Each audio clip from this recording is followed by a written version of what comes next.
Agad pinapalitan ng mga opisyal ng Department of Agriculture sa mga retailers sa trabaho market ang presyo ng imported rice na lagpas sa itinakdang maximum suggested retail price o MSRP.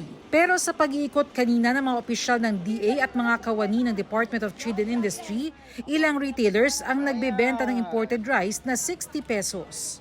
Hindi naman kaagad-agad na magagawa namin. Inuunti-unti na po namin. Pero nagsimula na kami ngayon na ibaba. Once na nakabili na kami, bababa na po yan pag naubos na po yung stocks namin. Wala namang problema, susunod tayo. Dahil dito, hindi raw ramdam ni Blesilda na bumababa ang presyo ng bigas. Mahal pa rin po yung bigas. Yung budget, kailangan dagdagan kasi yung bigas masyadong mahal.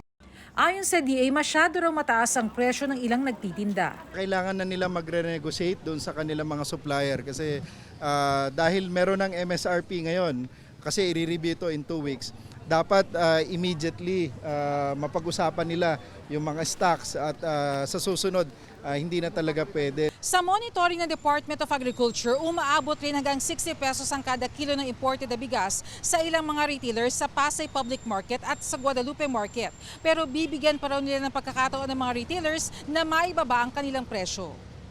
Sa ngayon, hindi pa muna pananagutin ang mga lumagpas sa MSRP ang presyo. Pero Pagka naglabas po ng guidelines at tayo po ay naglagay ng period for compliance, after po nun, talaga po magiging strict po tayo.